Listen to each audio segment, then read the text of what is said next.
Gente, seguimos aqui falando sobre Plano Safra. O Lula anunciou hoje o Plano Safra da agricultura familiar.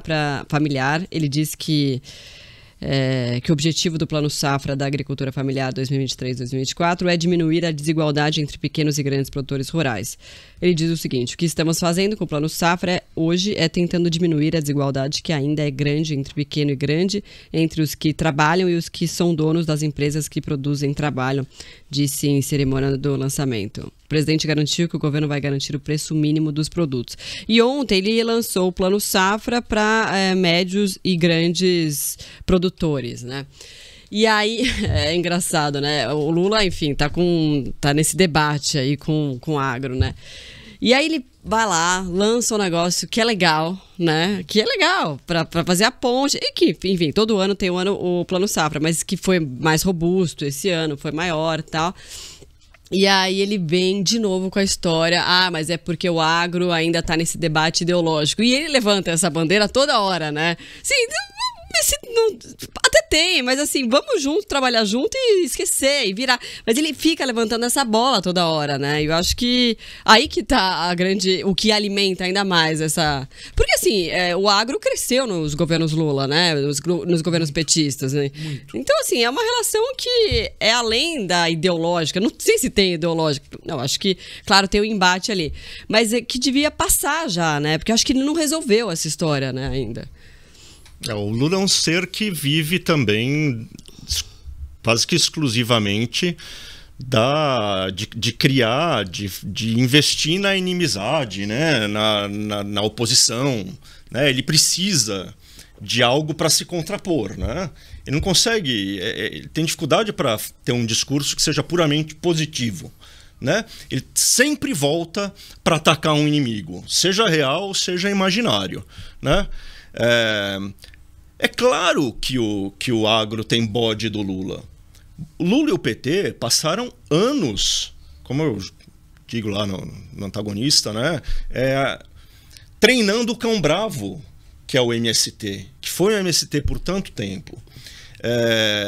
E agora o Lula quer ser tratado como alguém que não tem nada a ver com invasão, com problemas, com radicalismo. Não dá. Ele construiu essa fama, né, de ser um cara pró-MST ao longo das décadas.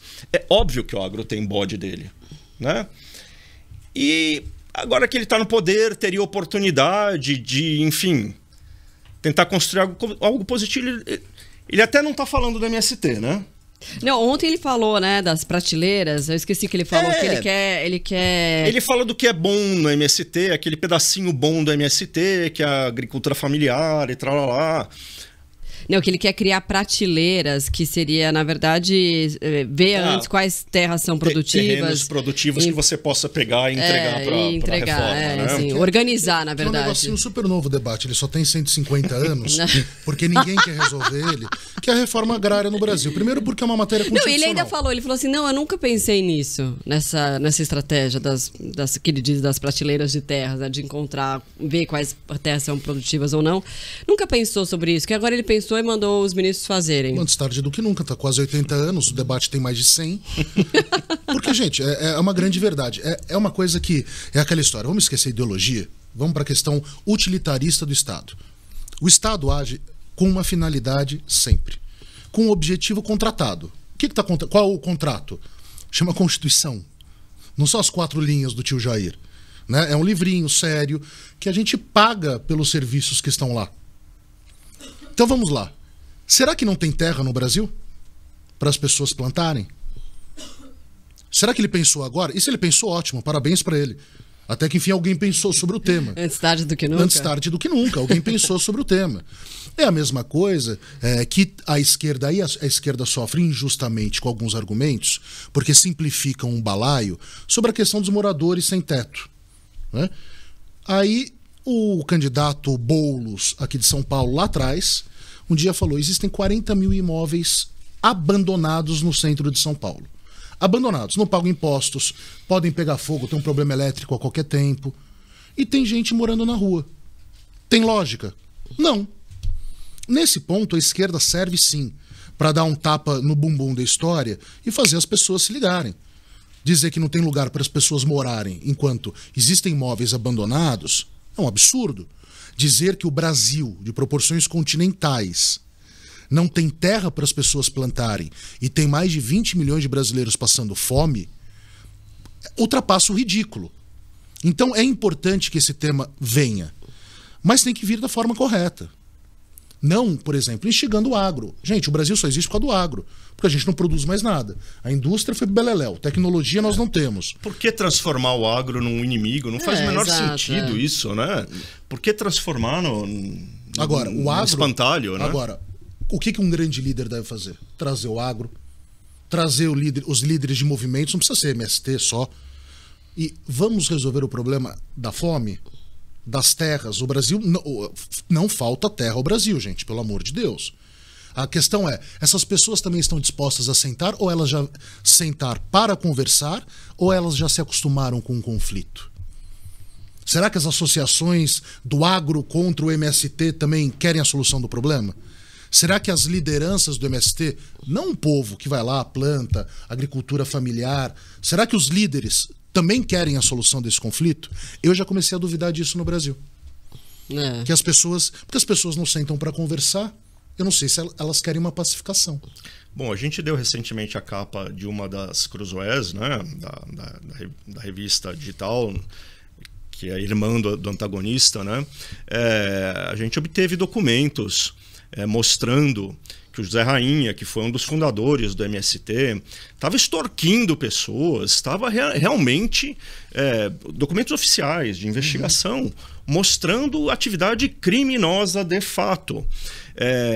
No MST também tem indícios claros, também documentados, de lideranças que tratam os assentados como se fossem escravos, como massa de manobra mesmo, como a direita gosta de dizer, né? Então isso é fato, é fato. Não adianta querer tapar o pau, tapar o sol com a peneira, né? Tapar o pau com a peneira é ótimo, né?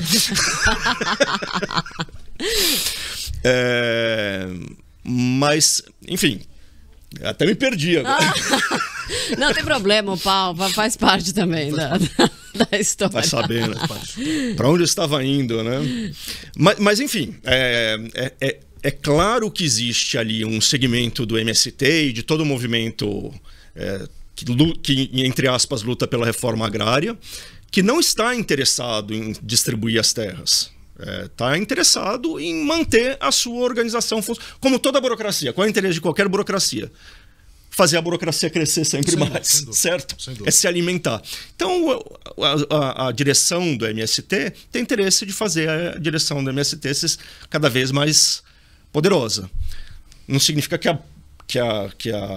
o ideal de base lá seja inválido, nem nada disso.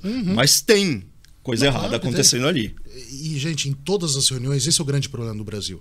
Em todo agrupamento de pessoas, você vai vendo que a finalidade desse agrupamento é sempre deixado de lado. E tudo se torna uma busca pelo poder naquele microcosmo. Isso vai acontecer no Judiciário, no Ministério Público, na advocacia, então nem se fala. Vai acontecer no MST, entre o agro. Porque aquela história, também existe o agro lá no norte, que tem problemas gravíssimos de grilagem. Claro. Né? Então também não quer participar de uma conversação para falar sobre terra produtiva, para as pessoas produzirem, nem que seja familiarmente, não importa. Então o erro é um erro estrutural do sistema de organização das pessoas. As pessoas só olham para as instituições para abusar delas, ou para ter o próprio poder. E aí a gente vai vivendo, né, nesse ringue de patinação, onde o Brasil vai escorregando. Sempre vai escorregando. Todas as instituições são assim. Enfim, eu não queria ser ingênuo e falar e achar que política não precisa, né, de adversários, tal. O problema é que a política no Brasil ela deixou de buscar adversários, ela passou a buscar inimigos. Sim. Isso inviabiliza qualquer espécie de diálogo, né? Inviabiliza a democracia. Exato. Inviabiliza a democracia. Porque aí você entra num debate que não tem debate, né? Gente, nós vimos, eu vou falar um negócio que vai ser bastante polêmico, mas também não me importo com isso. Que é o seguinte, vocês perceberam um retorno da religião nos assuntos da política? Sim. Nós tínhamos estabelecido que a religião é algo da vida privada das pessoas. Que nós estabelecemos uma liberdade absoluta, demos isenção de impostos para que não houvesse a interferência das religiões no debate sobre função de Estado. Todos os lados, todos os espectros políticos estão voltando à discussão das religiões, sejam os evangélicos, católicos, umbandistas, todos agora querendo revelar as religiões, que deveriam ser de seara absolutamente pessoal, e colocando elas no debate público. As que mais sofrem, as religiões de matizes africanas, estão sofrendo no Rio de Janeiro com as milícias, os traficantes evangélicos. Só o Rio de Janeiro é capaz de fazer essas coisas, né? É de uma riqueza maravilhosa isso. Muito menos. Mas você percebe um retorno dos velhos cardeais, que a gente pega os livrinhos lá, né? Vitor Hugo, Alexandre Dumas, né? Os cardeais Richelieu. Nós estamos lotando a política brasileira desse novo tipo de gente. E a religião está permeando e travando os debates públicos. Você falou sobre o Supremo Tribunal. O Supremo Tribunal estava certo sobre a questão dos casamentos homoafetivos? O ideal é que o Congresso legislasse. Uhum. Agora, gente, tá há 30 anos o negócio parado. Um casal de homoafetivos, de gays. Morria um deles, o dinheiro ia pra tia, avó, que não falava porque o cara era gay. Que odiava o cara. Que odiava o sujeito. Não faz o menor sentido. O Supremo olhou e falou, não, gente, não dá pra deixar as pessoas desprotegidas. Nós vamos modular o entendimento do que é o conceito de família. Acabou. Acho que o Supremo errou na questão de criminalizar. Aí eu acho que isso é uma exclusividade do Congresso. Porque aí você viola direitos de ambos os lados. Mas é aquela história. Por que isso? Porque eu dei essa volta. Porque é a religião no Congresso. É a religião no Congresso. Mas, e esse discurso, né, e assim, as chamadas, né, pautas de costume, elas entraram mais, né, nos últimos anos. Sim. Não sei se é impressão, mas elas entraram mais, assim. Sim. Né? Pelo esticar da corda. O que aconteceu dessa extrema-direita, que, gente, desculpem, aquilo não é extrema-direita, isso não é direito o que aconteceu no Brasil, bolsonarismo não é direita, direita não tem nada a ver com velhinha católica e 64, é só estupidez. Direita é outra coisa, direita é gente séria, direita tem Winston Churchill, né? A gente já teve um Roberto Campos no Brasil, um baita do intelectual. Direita é outra coisa, não é isso que nós estamos vendo. Direita tem a ver com uma base filosófica séria, cética, burkeana, né, de olhar para a crítica lá, a Revolução Francesa e falar, gente, devagar porque vai dar besteira, vai estourar a corda. Esse é o trabalho da direita ao longo dos séculos, principalmente no Ocidente. É olhar para o ímpeto juvenil das esquerdas e dizer, desacelera porque vai romper a corda. E desse confronto é que surge uma coisa boa. É que você torna o discurso menor, né? Você vai apequenando o discurso, né? A partir do momento que você fala assim, a direita, né? Como que aconteceu no bolsonarismo, é a pauta de costumes, é a questão... E aí entra, né? Aborto, toda essa coisa que, enfim, tem essa discussão que sempre volta em toda eleição, né? Sim. E você torna o discurso como isso, né? Como se isso fosse, então o casamento gay não pode, porque então é mais conservador, é direito. E não é isso, né? É exatamente isso. Não é essa questão. E né? aí você vai vendo que o problema é a desinformação, né? O próprio Bolsonaro falou que lá atrás falou para a mulher optar ou não pelo aborto. E ele é o líder dessas pessoas? É que esses assuntos todos mobilizam muito a emoção, né? Mobilizam o estômago das pessoas. Não tem nada melhor para você mobilizar uma base do que você entrar nessas coisas que fogem um pouco da racionalidade e acabam pegando as pessoas pelo estômago. Exatamente. É uma arma política baixa, né? Baixa. Porque é um jeito de mobilizar que não parte da ideia, parte da emoção. Que é mais fácil falar sobre isso do que apresentar um projeto de 10 anos de educação, né? Não, com certeza, né? Você levanta as pessoas. Às vezes você toca coisa... Assim, eu entendo pessoas que falam eu sou contra o aborto porque eu vejo uma vida dentro do corpo da mãe, da barriga da mãe. É um argumento sério. É sério. Deve ser respeitado. Não é... Eu acho que não se pode jogar fora do espaço público um argumento como esse, né? Mas quando você usa a base emocional que a pessoa tem, de crença que a pessoa tem, para pensar desse jeito, para jogar ela contra um inimigo, é muito ruim, né? E é algo porque pessoal também, né? Porque você está tocando em coisas que são tão básicas para a pessoa, crenças que são tão básicas, tão profundas da pessoa, né? E você usa isso que deveria ser tocado com o maior cuidado para transformar a pessoa num soldado contra o inimigo, né? É feio, né? É porque você não traz o debate por vamos, né, para uma economia mais conservadora, o jeito de governar o país, né? Você traz o debate para essa coisa do dia a dia das pessoas, né? Coisa muito pessoal, e de muita paixão também. E você não instiga a pessoa a argumentar, você instiga ela a explodir contra o adversário político. Vim com você, não, eu tô com você, eu tô do seu time. Humberto Eco tem um texto maravilhoso que é a criação do inimigo. E é justamente isso que esses marqueteiros políticos agora entenderam que na situação atual de Brasil é necessário fazer. Você pegar e criar o inimigo. Como? Desconstruindo a figura dele, destruindo o sujeito pessoalmente e instigando aos seus a imagem de que aquele cara é o demônio. É algo pessoal, né? Você destrói a pessoa, não o profissional, enfim, o político. Vamos dizer, né? O Bolsonaro usou isso explicitamente na campanha, né? Isso aqui não é uma eleição, isso aqui é uma luta do bem contra o mal. Você desloca a política, que deveria ser uma coisa de pessoas, para um plano, Deus, o diabo, sei lá eu, né?